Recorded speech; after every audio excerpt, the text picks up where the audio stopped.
Dear students and parents, welcome to Dr. TCS Career Guide. Students and parents, ఏదైతే మనం గత వీడియోలో discuss చేసామో 28th 29thలో 28th మీకు టఫ్ వచ్చే అవకాశం ఉందని చెప్పేసి నేను ఒక వీడియో చేశాను. లాస్ట్ వీడియో అనేది సో మనం అనుకున్న విధంగానే ఈరోజు మార్నింగ్ షిఫ్ట్ కొంచెం టఫ్గా వచ్చిందని చెప్పేసి స్టూడెంట్స్ ఫ్యాకల్టీ ఇచ్చేటువంటి ఫీడ్బ్యాక్ అనమాట. సో అదేవిధంగా మనకి ఎంత స్కోర్కి ఎంత పర్సంటేజ్ రావచ్చు అనేది కూడా ఇప్పుడు డిస్కస్ చేద్దాము. పేపర్స్ ఎలా ఉన్నాయి, ఎందుకంటే ఇంకొక రోజు మాత్రమే జేఈఈ మెయిన్స్ ఎగ్జామ్ ఉంది. సో వీటన్నిటిని మనం పరిశీలన తీసుకొని మళ్ళీ మనకి మార్క్ వర్సెస్ పర్సంటేజ్ అనేది వస్తుంది కాబట్టి సో ఈరోజు పేపర్స్ అనేది మనం డిస్కస్ చేద్దాం అనమాట. ముఖ్యంగా మనం ఈరోజు గురించి మనం మాట్లాడుకున్నట్లయితే సో దాదాపు 2000 నుంచి 3000 మెంబర్స్ స్టూడెంట్స్ యొక్క ఫీడ్బ్యాక్ తీసుకొని సో ఈ వీడియో మనం చేస్తున్నాం అనమాట. ఫిజిక్స్ గురించి మనం మాట్లాడుకున్నట్లయితే సో ఇక్కడ మనకి మొన్నటి వరకు ఫిజిక్స్ అనేది కొంత చేయగలిగారు పిల్లలు.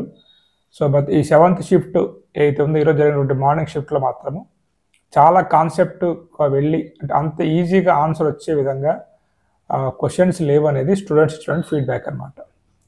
అదే మంచి క్వాలిటీ పేపర్ అని చెప్పుకోవచ్చు. గత 6 షిఫ్ట్తో పోల్చినా కానీ ఫిజిక్సే కాదు, కెమిస్ట్రీ ఇంకా మ్యాథమెటిక్స్ అయితే లెందీతో పాటు చాలా టఫ్ వెళ్ళిందనమాట.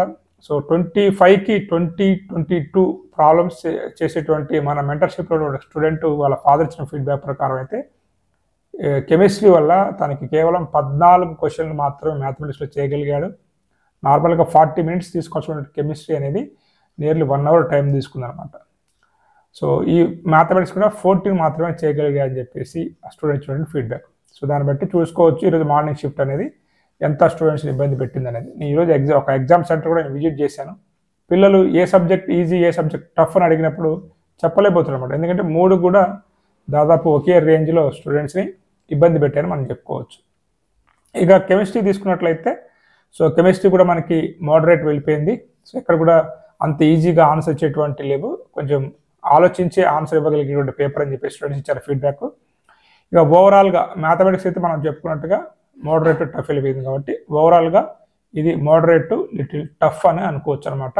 ఇప్పుడు జరిగినటువంటి అన్ని సెషన్స్లో ఇంక్లూడింగ్ ఈరోజు ఆఫ్టర్నూన్ జరిగినటువంటి 8 సెషన్స్లో పోల్చినా కానీ ఈ సెషన్ అనేది అంటే ఈ షిఫ్ట్ అనేది చాలా టఫ్ షిఫ్ట్ అనేదిగా స్టూడెంట్స్ పేరెంట్స్ సో ఫీడ్బ్యాక్ అనేది ఇవ్వడం అనేది జరిగింది అనమాట. సో మరి ఇక్కడ మీకు ఎన్ని మార్క్స్కి ఎంత పర్సంటేజ్ జస్ట్ ప్రాథమిక అంచనానే అటు ఇటు చేంజెస్ అయితే ఖచ్చితంగా ఉంటాయి. 99.9% అయితే 210 నుంచి 230 మార్క్స్ ప్లస్ ఆర్ మైనస్ అంత స్కోర్ మీరు చేస్తున్నట్లయితే కొంచెం ఎక్కువే చెప్తున్నాను నేను. సో మీకు 99.9% రావచ్చు. సో 99%కి అయితే మాత్రం 160 to 170 ఇది చాలామంది ఎక్స్పర్ట్స్ ఇచ్చిన ఫీడ్బ్యాక్. 160 to 170 చేయగలిగితే 99% ఈ 28th జనవరి మార్నింగ్ షిఫ్ట్లో మీకు వచ్చేయడం అవకాశం ఉందన్నమాట. ఇక మనం ఆఫ్టర్నూన్ షిఫ్ట్ గురించి మనం మాట్లాడుకున్నట్లయితే సో ఇక్కడ కూడా కొంత కాన్సెప్ట్ ఓరియంటెడ్గా క్వశ్చన్స్ వెళ్ళినప్పటికీ కూడా మార్నింగ్ షిఫ్ట్తో పోలిస్తే అంత టఫ్ అయితే కాదు అని ఫ్యాకల్టీ ఇచ్చిన ఫీడ్బ్యాక్. స్టూడెంట్స్ ఈ షిఫ్ట్ కూడా కొంచెం టఫ్గానే ఫీల్ అయ్యారు. బట్ స్టూడెంట్స్తోనే ఫ్యాకల్టీ మాట్లాడిన తర్వాత వారి ఇచ్చిన ఫీడ్బ్యాక్ ప్రకారం మాత్రం నార్మల్గా ఎట్లయితే మనకి గత 6 షిఫ్ట్లలో పేపర్ అయితే వచ్చిందో దాదాపు అదే రేంజ్లో వెళ్ళిందని చెప్పేసి, కొంచెం కెమిస్ట్రీ అయితే కొంచెం ఈజీగానే వెళ్ళిందని చెప్పేసి, మ్యాథ్స్ సేమ్ యాజ్ యూజువల్గా మోడరేట్ టు లెందీ వెళ్ళిందనమాట. సో ఓవరాల్గా ఇది వచ్చేసి మనకి ఈ షిఫ్ట్ వచ్చేసి ఈజీ టు మోడరేట్ వెళ్ళిందని చెప్పేసి అనుకున్నటువంటి ఫీడ్బ్యాక్ అనమాట. ఓకే, మొత్తం 8 షిఫ్ట్లలో 7వ షిఫ్ట్ మాత్రం టఫ్ షిఫ్ట్. మరి ఈరోజు మధ్యాహ్నం రాసినటువంటి షిఫ్ట్లో ఎన్ని మార్క్స్కి ఎంత పర్సంటేజ్ రావచ్చు మనం చూసుకున్నట్లయితే 99.9% మాత్రము.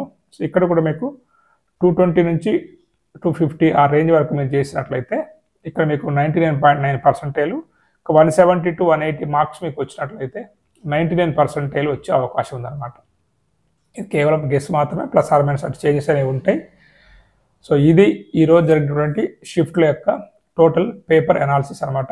ఈరోజు మార్నింగ్ అయితే సో గత 6 షిఫ్ట్లలో అడిగేటువంటి క్వశ్చన్లు కాకుండా వాటితోనే కాకుండా అన్ని దాదాపు కవర్ చేశాడు అనమాట. చాలా డెప్త్గా వెళ్ళాడు.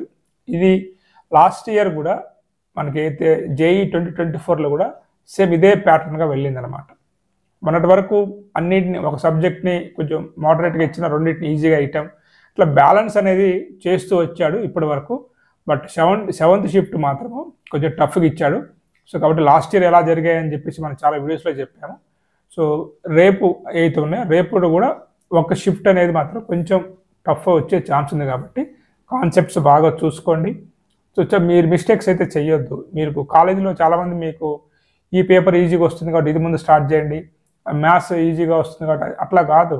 ఏ సబ్జెక్ట్ మీకు గ్రిప్ ఉంటుందో, ఏ సబ్జెక్ట్ మీకు స్కోరింగ్ చేయగలరో దాన్ని మీరు ఫస్ట్ కంప్లీట్ చేసిన తర్వాత క్వశ్చన్ ఒకసారి ఓవరాల్గా చూడండి క్వశ్చన్ పేపర్ని. బట్ ఫ్యాకల్టీ చెప్పారు కదా అన్నట్టుగా ఇప్పుడు ఎందుకంటే ఈరోజు చూసాం మార్నింగ్ మనం. సో మ్యాథ్స్ బాగా గ్రిప్ ఉన్నటువంటి స్టూడెంట్ మ్యాథ్స్ పక్కన పెట్టి ఫ్యాకల్టీ చెప్పారని చెప్పేసి కెమిస్ట్రీ చేసుకుంటూ కూర్చుండే అనమాట. సో మంచి 99.9% కొట్టే స్టూడెంట్ అనమాట. సో కాబట్టి అట్లా మీరు ఫ్యాకల్టీ అనేది మీ మంచిగా చెప్తారు, వాళ్ళు కూడా తప్పుపట్టడం నా ఉద్దేశం కాదు. కాకపోతే అక్కడ ఉన్నటువంటి సిచ్యువేషన్ అనేది మారిపోతూ ఉంటుంది కాబట్టి మీరు అక్కడ ఉన్నటువంటి సిచ్యువేషన్ బట్టి డెసిషన్ తీసుకొని మీకు ఏ సబ్జెక్ట్ అయితే మంచిగా అనిపిస్తే ముందు అందులో మ్యాక్సిమం స్కోర్ చేసుకుంటూనే మిగతా ఈజీ చేసుకుంటూ టైం మేనేజ్మెంట్ చేసుకుంటూ వెళ్ళండి అనమాట. సో రేపు ఏవైతే ఎగ్జామ్ రాస్తున్నారో మీ అందరికి కూడా ఆల్ ది బెస్ట్. సో ఎవ్వరు కూడా బాధపడాల్సిన అవసరం లేదు. ఇది కేవలం జనవరి సెషన్ మాత్రమే. సో దగ్గర అంటే 99.9%, 98% వచ్చేటువంటి స్టూడెంట్స్కి పెద్ద బాధపడొద్దు మీరు 1 or 2 మార్క్స్కి. ఎందుకంటే ఇది మీకు ఒక ఎక్స్పీరియన్స్ లాగా ఉంటుంది. ఏప్రిల్లో మీరు మంచిగా రాయగలుగుతారు అండ్ అడ్వాన్స్ కూడా మీకు ఉంది కాబట్టి దాని గురించి ఎక్కువ ఆలోచించకుండా మిగతా వాటి మీద శ్రద్ధ పెట్టండి. సో ఈ వీడియో నచ్చింది అనుకుంటూ నెక్స్ట్ వీడియో మళ్ళీ కలుద్దాం. All the best.